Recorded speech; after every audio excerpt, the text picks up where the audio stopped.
everyone, and welcome to the 8th day of Bookmas. And today I want to do my December wrap up. And so I'm going to talk about things I read in December, but since I was sick for a good portion of the month, I didn't read as much as normal.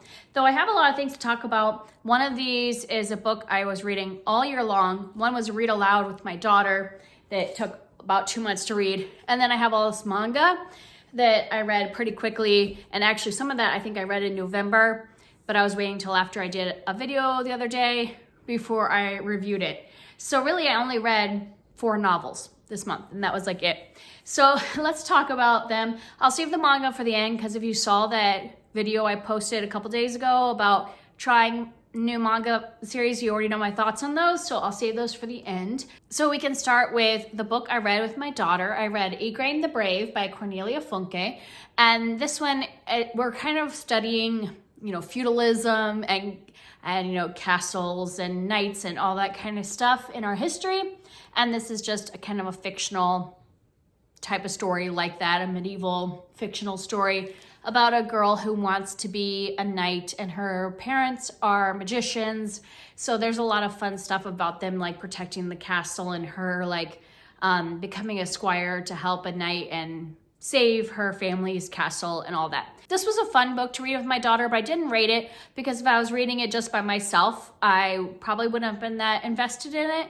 So I don't know this necessarily one that I would recommend to adults, but I would say for reading out loud, it was a fun read aloud and everything, but it just wasn't necessarily one that I would have read by myself. And then I read a few romance novels, and I'm going to start with the one I like the least. And so these 3 romance novels were actually part of a video I was going to do. I was going to do one of my videos where I rank new releases, where I read the first chapter of 7 different romance novels from 2022, and then I was reading them and going to rank them again. I've done this a couple other times, but because I got sick, I just didn't read them all. Now it's been several weeks since I started this project, and I have not been having luck so far, as you will see. So I just gave up on the project because it had been so long, and plus 2023 is starting soon, so it doesn't really make as much sense to talk about ranking current year new releases when we're moving into the new year. So let's talk about these. I'm feeling a little like a Grinch when it comes to romance because I just wasn't loving these romance books. So, and some of them were really popular. Like these 2, I hear about all over this year, people loving these. And yeah, I just didn't love them. So this one is Part of Your World by Abby Jimenez. And I only gave this 2 stars. And if I hadn't been doing it for that project, I probably would have quit reading it. And then I gave up on the project. So yeah, I probably should just DNF this. This is like a big city girl meets small town guy and their relationship. And I mean, I guess I can go into more details if you want. Basically, she is from this family of prestigious doctors that have a lot to do with this one hospital. And so they always work in this hospital. So she can't really leave. This is her legacy, is to be a part of this kind of the royal family of this hospital. And he doesn't want to leave his small town because he has inherited his family's big, it's kind of like a big house, manor house that he has turned into a bed and breakfast. Yeah. So neither of them want to leave their worlds, but they're falling in love. And it's also age gap. He's 10 years younger than her. He's in his 20s and she's in her 30s. And the reason I didn't like this is because I really found the main character, the woman, to be insufferable. I really did not like following her. And when you don't like one of the people in the relationship, it's really hard to ship the relationship and get invested in a romance when I just really didn't like her. And I didn't like the way she treated the guy. I thought he was very nice and he was always telling her everything and really giving of himself. And it's I feel like she did not show him respect for a lot of this book. And it wasn't just I know she had some hard choices to make, because she had this family legacy.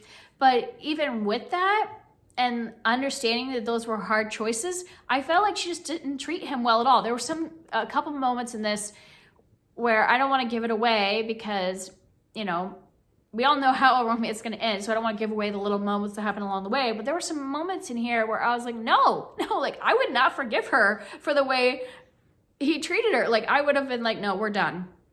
And so I just could not get behind their relationship because I just really didn't like her and the way she treated him. So yeah, didn't enjoy this book, gave it 2 stars. I kept like thinking she would redeem herself, and it was like too little too late. So yeah. And then we have The Dead Romantics by Ashley Poston. And I didn't dislike this as much as that one, but I did give it only 3 stars. And I just heard everybody raving about this book. Anybody that's read it that I have heard review it, I've heard them raving about it. And I was just like, it was fine. Like, I just didn't really, I don't think I'm going to remember this. It didn't feel memorable. The characters were not memorable. It was all right. It was very similar to a movie. Well, let me start by telling you what this is about. So we are following Florence, who is a ghostwriter for like this really famous romance writer. So she's been writing the last 3 novels for this famous writer, and she goes in to meet a new editor. So her old editor retired. She has a new editor. It does not go well because she doesn't have the new manuscript ready, even though it's like past due. And so it doesn't go well. Well, she goes back to her family home because let me see if it like tells what happens. Yeah, so her father dies. So this is in the synopsis. So she has to go back home.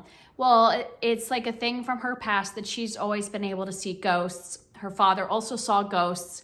And so she's back at home, you know, dealing with the death of her father. And then she starts seeing her editor, and she's like, he is a ghost. So her new editor has died.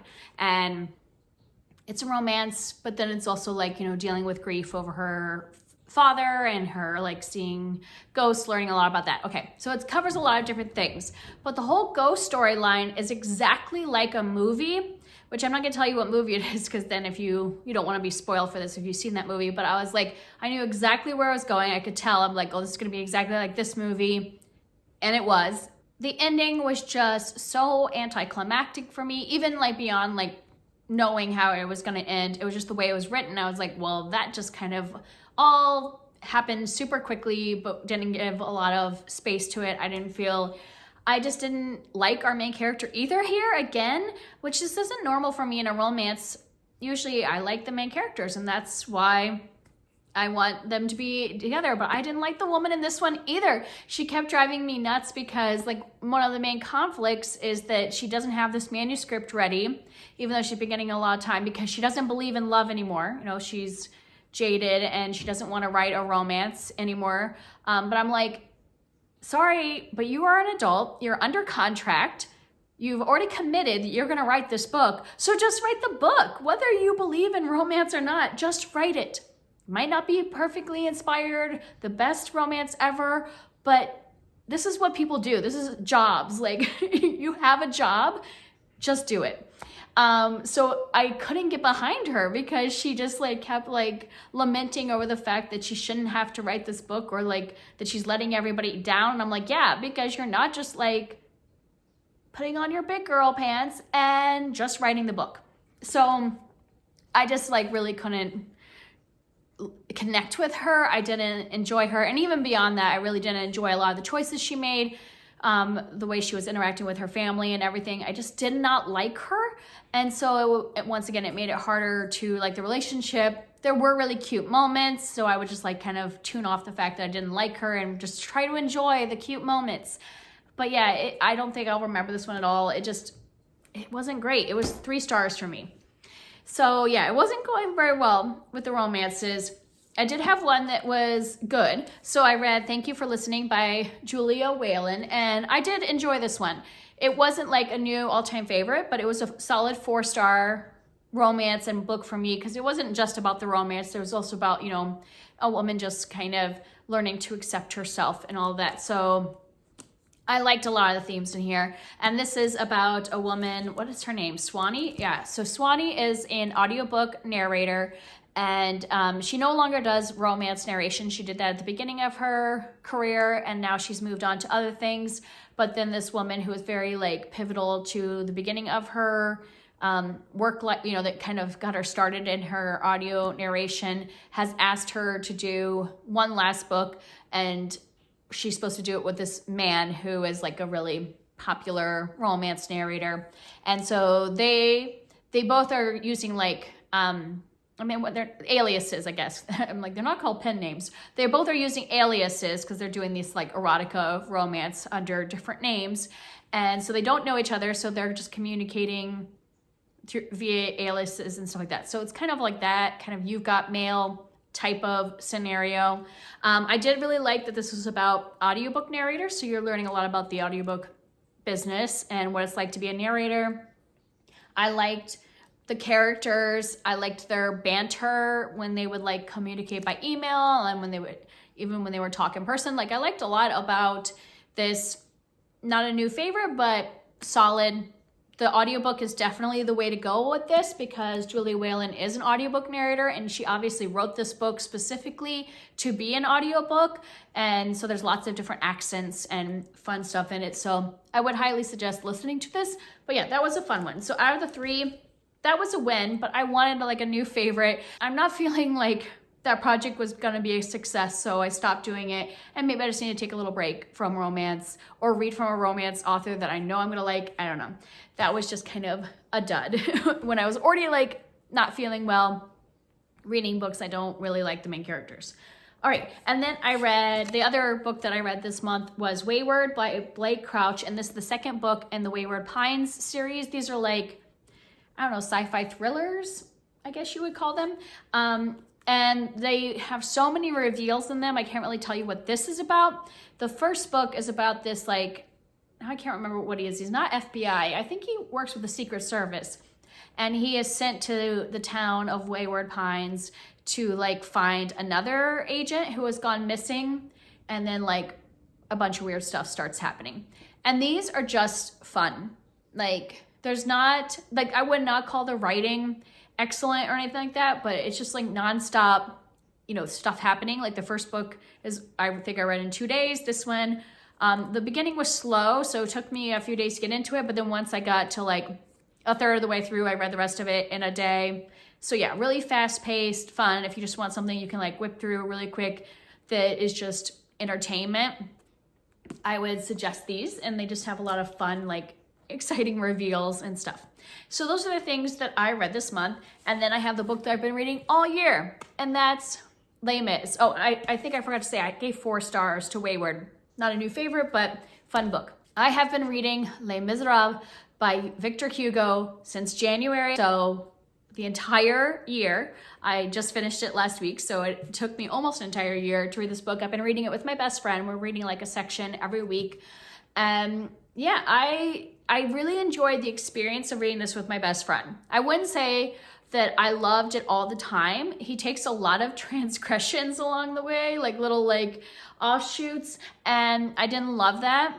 So, you know, if I were ever to pick this up again, I probably would read the abridged version just because I've already read this. I have experienced the full thing, but there's some parts that I just don't want to read again, like the really long section about the sewers or like a long section about Waterloo. I just don't care to read those again. Like it was fine to read it once, but I didn't love them as the whole book as much as I would have liked, but I'm giving it 4 stars because I still think it's a solid story when you're with the characters. Like when we're with the characters and following the plot, I was really invested and I really enjoyed the writing and everything. It's just so many offshoots and stuff, political things and all that, which is fine. You know, this is like his big masterpiece. And I did like learn a lot about this time period. And we my best friend and I got to discuss a lot of things. We also listened to a podcast. There is a podcast that you can look up that's called I think it's called the Les Mis Reading Companion. And it goes section by section and gives kind of like background information about each of the sections so that if you don't know much about the history of France, you could learn more. And it was very helpful for me because I just didn't know much. Yeah, this is really heavy. Why am I still holding it? So glad I did it. Glad I've done it once in my life. Probably will never read that entire book again, but I do enjoy the story of Les Mis. And then my husband and I watched the movie with Hugh Jackman right afterwards. And of course I'm like then became that person that's been the whole movie. And I've seen the play and I've seen like the musical and I've seen that movie before. And I've always loved Les Mis. Like I watched it in high school for the first time and it became one of my favorite musicals. But now that I've read this giant tome, the whole time it kept being like, well, this is different than the book. And oh my gosh, you're missing so much. And so I'm like, now I've become that person that like is like making all these comments about how much is missing in the adaptation, even though I loved that adaptation for my whole life until I read this. So it has maybe tainted the musical a little bit for me, but I still just enjoy the characters and the story. So those are all like the novels. Like I said, I did read some manga, but if you saw my video where I was trying these, you don't need to keep watching because you've already seen me talk about all these. So I'm gonna go really quick because you could watch that video if you want more details, but I'm just gonna give like very one line about what these are about and my feelings and rating. So basically what I was doing was trying the first volume of a bunch of series to see what I wanted to continue. I'm still trying to figure out what I like in manga. So the two that I gave 2 stars to 2 of these. I have Flying Witch, and this one is just about a girl who moves in with some distant relatives and is starting to learn how to be a witch, and she's got a cat companion. And it was just very slice of life, and it was very slow moving, and I just didn't feel invested in the characters. And yeah, so like nothing wrong with it, it just wasn't for me, so I gave it 2 stars. And then I have Snow White with the red hair, and this one is about this girl who, I don't know if it even says it at the beginning, no, but she has to like escape her kingdom because somebody is trying to do something to her that she doesn't want. And so she leaves and meets up with some people in the woods, and it turns out that there are some political things going on involving her new friends and the people that she's fleeing from and stuff like that. I felt this was very disjointed in the way the panels work together and the dialogue. I don't know if that is because of the translation or if this just wasn't for me. So that was also 2 stars. And then one that was just kind of fine was Shadow's House. And this is about these group of people that are shadows, so they have no faces. And then they have these living dolls who are their faces for them. So they're the ones that show their emotions, and they kind of are like, I don't know, they mimic them so that they can show their emotions to the world. And this was fine. It was just kind of like the scenes happened so quickly. I didn't really get to like sink into anything. So I just didn't like love this. And I know only a few of these are out right now. So I'm like, well, I just don't know that I really want to get invested in it. It was 3 stars. And then ones I started to enjoy and I want to continue, I have To Your Eternity. And this one was just kind of weird and fun. So it's about this orb that falls to Earth and it can like transform into anything. And then we kind of like follow it as it like transforms and connects with different animals, people, things like that. And I think it's going to be following a long period of time. So this is just like one snippet of it. And it was very sparse in its dialogue and very much close up on faces and the artwork, but I was intrigued. So I want to see what happens next with that. And then I have Perfect World, which is a contemporary about these 2 people who are young professionals, and they used to go to school together and they haven't seen each other in like 10 years or whatever. And then they meet up at a work function because he's an architect and she's an interior designer, and they are reconnecting and they're going to do some projects together and things like that. And she's also learning about his life now because in that time period that they haven't seen each other, he got in an accident and is now in a wheelchair. And so she's learning what it's like to be living in a wheelchair, and that they're just connecting their building their friendship again. And then another contemporary, we have Night of the Ice, and this is about a professional figure skater, and he's kind of got this like superstition that he needs to have a friend of his there, like this friend that's a girl. They grew up together and they used to skate together when they were young, and that she has to be there and do this little chant in order for him to be successful. And it's kind of their friendship and his like professional career. And all of those, like those 3 I gave 4 stars and want to continue the series. And then I have Pluto, which I gave 5 stars. I really enjoyed this.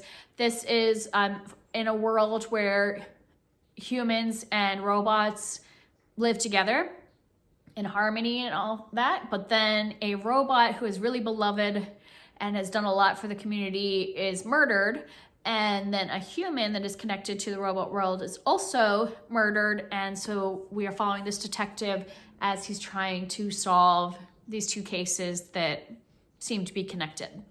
And it just really pulled me in and intrigued me. I have no complaints about this first volume. I thought it was kind of a perfect way to start a story and found it really interesting. And this is a shorter series, so I think that's probably why it like moves pretty quickly, and I really enjoyed that. So those are all the things I read in December. So some romance that didn't really work, and then a bunch of manga, but I'm just so happy that I finished Les Mis. So we're gonna call it a win. And those are the books I read in December. If you wanna talk about any of these, I would love to hear from you down below, and I will see you tomorrow. Bye.